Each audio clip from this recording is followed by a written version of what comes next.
Okay, this will be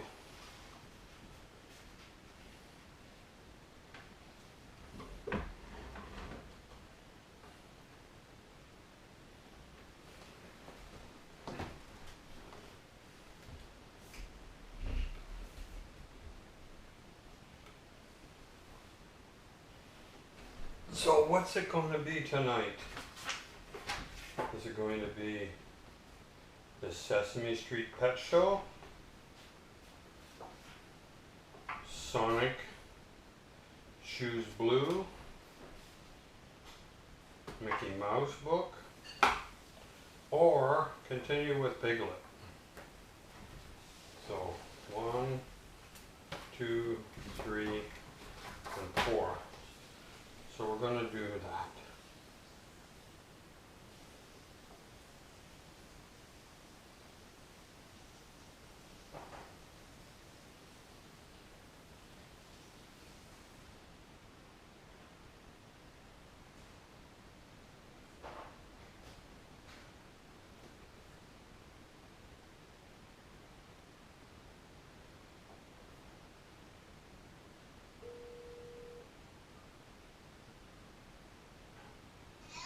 Who is that?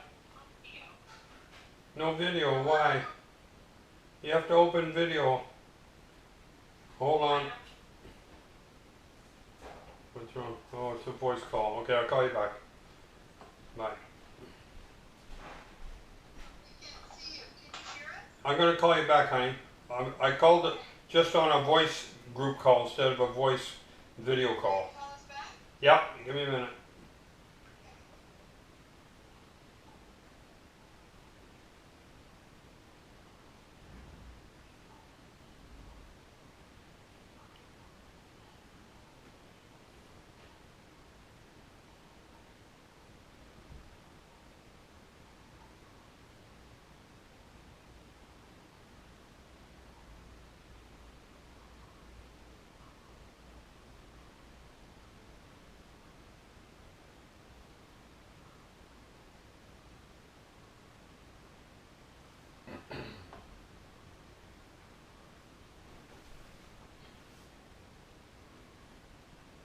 Hey, hey everybody. Can you hear me? I can't hear you. You can. Okay. Yeah, I got a mic to use, and I can hear you guys, but I'm just trying it on this call to see if it would be clearer. Hold on. Do you hear me now? Yes? One finger yes? But I can't hear you, so does my voice sound better? Yes for one finger, two for no. Okay. Yeah, but I'd like to hear you guys, so I'm going to take this off. So I took a rest last week because I didn't know if you guys got tired of listening to me, but I'm an OPA, so I guess everybody wants to listen to OPA. So I got some easier books to look at this week, so I'm going to show you what they look like. Now I got to turn this camera around. So we're going to have maybe we're going to have a vote. So this one is the Sesame Street Pet Show. Okay? Or you can have this one, which is Sonic the Hedgehog Sonic Shoes Blues. What do you think of that? And wait a minute, I had two more coming, hold on. Then we have this Mickey Mouse book. It's a nice little story. It's got a cool stuff in it. And then going back to the series, Piglet is entirely surrounded by water. I don't know what you think of that. So let me just ask you, how many would want the Sesame book? Yeah, and what about Lennox and Sydney? Okay. Sydney wants Sonic? Okay. Leia, next time you should. Oh! We have to get the mums to vote. Because there's. Yeah. Whatever the kids pick, I'm okay with. Okay, alright, so we're going to do Sonic. Alright? This camera. You should be able to see it. There we go. Alright. So Sonic the Hedgehog.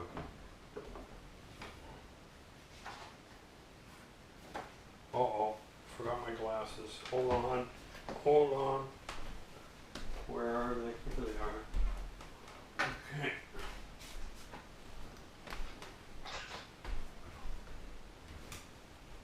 Okay, Sonic.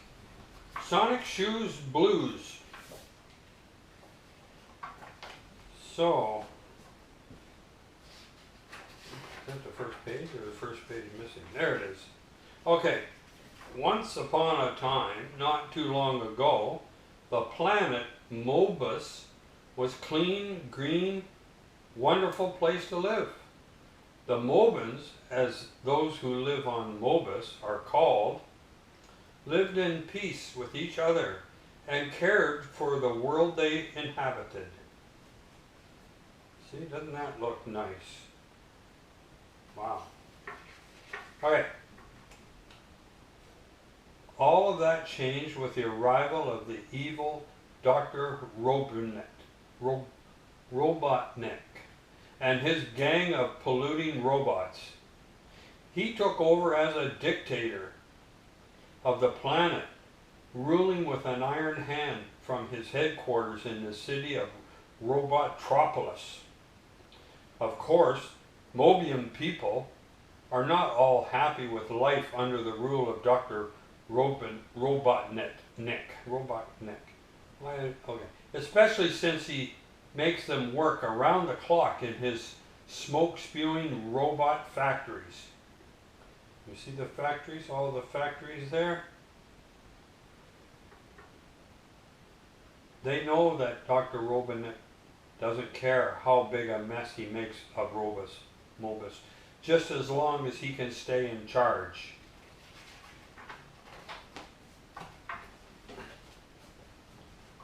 As he left his bedroom, Sonic met Princess Sally. "Where's Tails?" he asked impatiently. "It's time to harass the pants off Dr. Robotnik. I'd take you along, but this is a job too dangerous for a girl." Ignoring Sonic's comment, Sally looked down at his feet, which were clad only in white socks. Look, he only had white socks on. "I think even a he-man like you will need to finish dressing before heading out on any too dangerous for a girl mission," she said with a smile. "Well, I'm Omigush," Sonic replied as he noticed his error. "I was in such a hurry to get into action that I forgot to put on my super cool red sneakers." He quickly returned to his room to get them. Known throughout Knothole Village as the shoes that never lose. And she's got the blue boots on. Once in his room, Sonic moved aside piles of clothes and comic books and went straight to the spot he last remembered seeing his sneakers. But they weren't there. The hero Hedgehog hopped from place to place in the room, scattering his belongings this way and that as he searched frantically for the red sneakers. Before long, Sonic became nervous. He couldn't find them. Look at all the mess in there. No wonder he couldn't find them. Looks like Opa's room. Tails suddenly appeared in the room, eager as always to begin the day's adventure. "Are you ready to go?" he said. "The early bird makes Robotnik squirm. Sonic quickly replied, "Tails, you have to help me. I can't find my red sneakers." Looking around at Sonic's messy room, Tails could understand how even an elephant would get lost in there. But because the small fox admired Sonic, he didn't say anything that might annoy Sonic about the need for better house cleaning. Look at him looking. There he is there. That's an elephant. The two looked and looked, and although they found 3 half-eaten cookies, which Tails gladly disposed of while Sonic wasn't looking, a half can of soda, portions of Sonic's strange-looking acorn collection, 2 right-hand gloves, a shirt that Sonic forgot he had, and even a partridge in a pear tree. They couldn't find the super cool red sneakers anywhere. So look at the acorns, and there's a partridge in a pear tree. Have you ever seen a partridge in a pear tree? Well, there's one for you right there. "I think you finally run into one too many brick walls," Sally said angrily. "Believe me, I'll be happier than you when we finally get some shoes back on those feet of yours. I haven't been able to breathe since you started walking around in your stocking feet." Everyone laughed, but Sonic remained unusually serious. In fact, rather than firing back one of his unusual lightning-quick wisecracks, he just waited for the group to finish enjoying Sally's joke before continuing. Uh-oh, you know what he did, eh? What does that mean? I think he turned the lights out. Let's see. "I put out the lantern for 2 minutes, and the person who took my shoes can place them on the table," Sonic said. "I won't even have to ask who took them." And with that, he blew out the lantern, and the room became pitch black. Sonic counted to himself until he was sure 2 minutes had passed. Look at that. Then he relit the lantern. When Sonic's eyes adjusted to the brightness around him, he saw that the room was empty except for a note on the table. It said, "If you don't trust us, then maybe you don't need us. We'll handle Dr. Robotnik without you." There's the note. Sonic's on the table. He shouldn't be on the table. Wanted, wanted, wanted. Now, Sonic was angry. He hopped off the table and scowled. "Fine," he thought. "Even with a blindfold, I'm better than all of them put together." Look at him trying to get around, bumping into the chairs. Oh my. A little later, above ground, the rest of the fearless freedom fighters made their way toward the city of Robotropolis.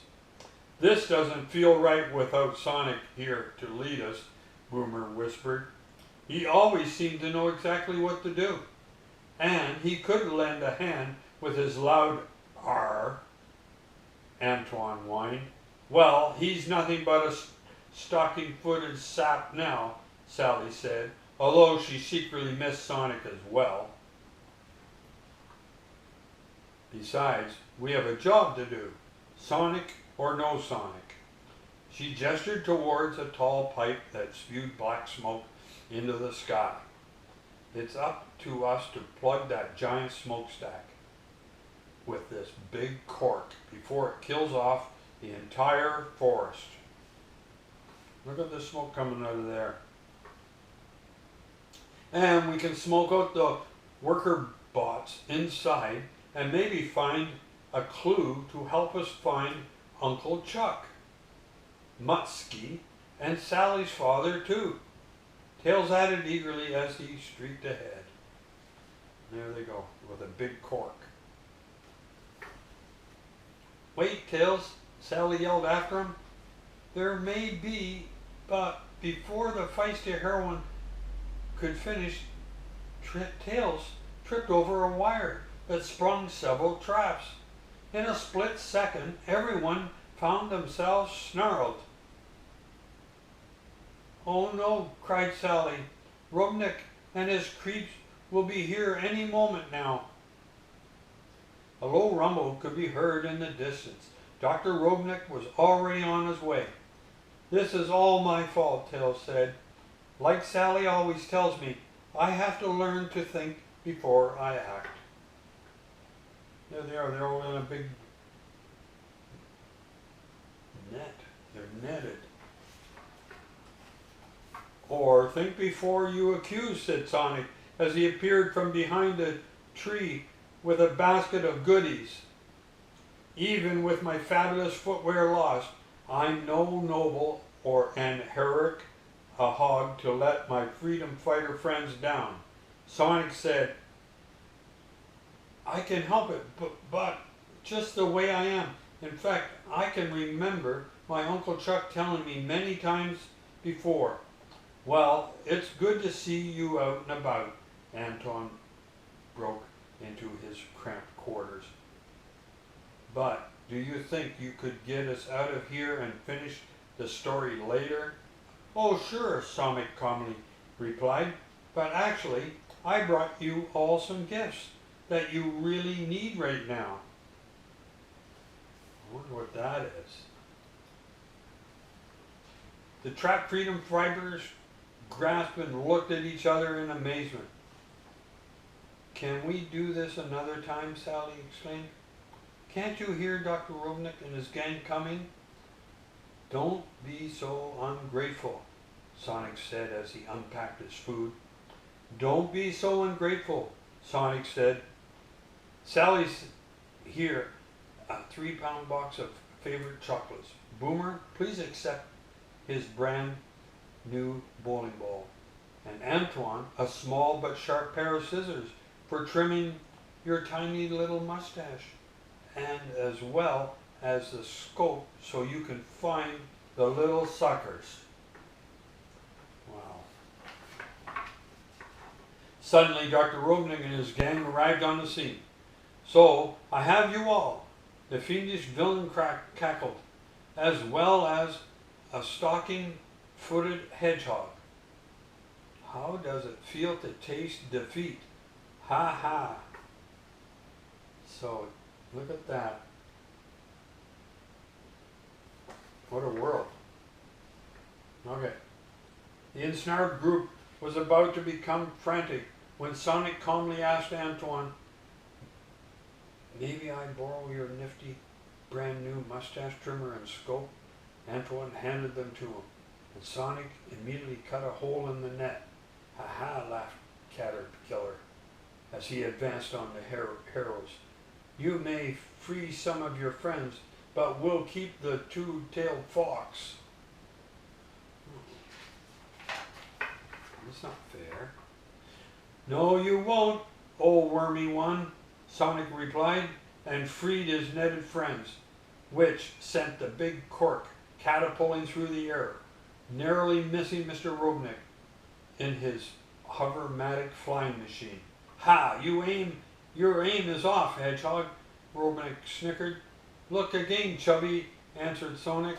Everyone turned to see the giant cork continue its flight, finally dropping right into the smoke-spewing chimney and plugging it with a plop. "Bullseye!" Tails shouted. The smoke, having no place to go, filled the building until the walls began to bulge. "My beautiful factory," Robotnik cried. "Everyone retreat. We have to save the beautiful factory." "Get your blocks and start over," Sonic snickered as he freed Tails, "and we'll wreck another one sooner than you can say Robotnik is balder than a cue ball. I'll get you yet, you goody no-shoes." The foiled villain sputtered as he sped away with his gang. There he goes, he's going away. Okay, next day Sonic was invited the group to his newly tidied room. "I hardly recognize the place," Tails remarked. "Well, I think I've learned a little housekeeping can be a lot of help, Sonic confessed, because while I was cleaning, I found a super cool red sneakers under the sheets in my bed.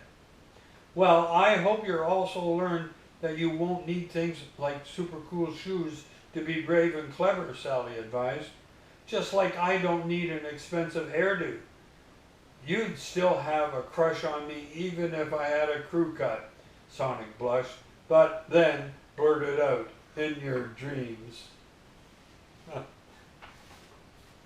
Here we go.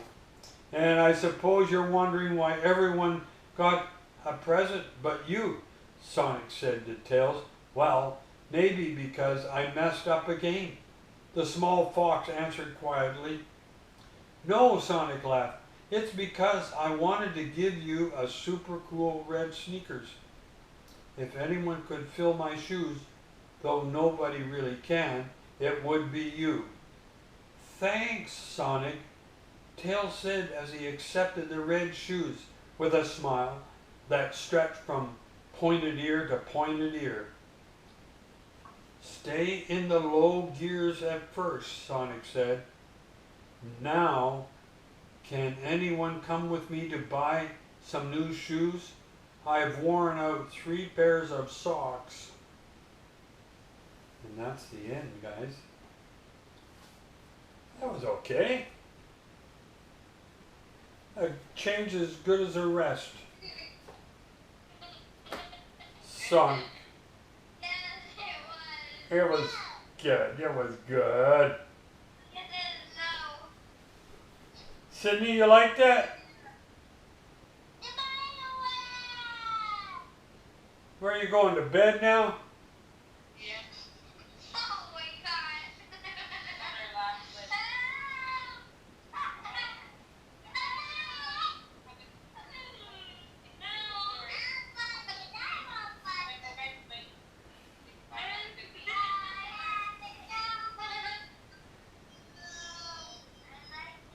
You liked it? Good, buddy, good.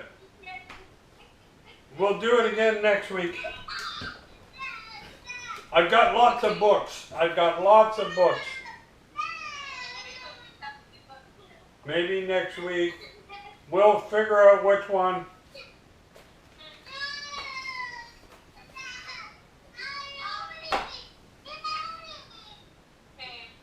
All right. What? Oh. Just go like this. Just go like that. Goodbye.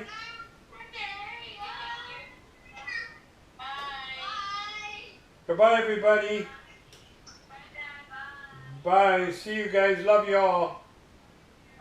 Bye.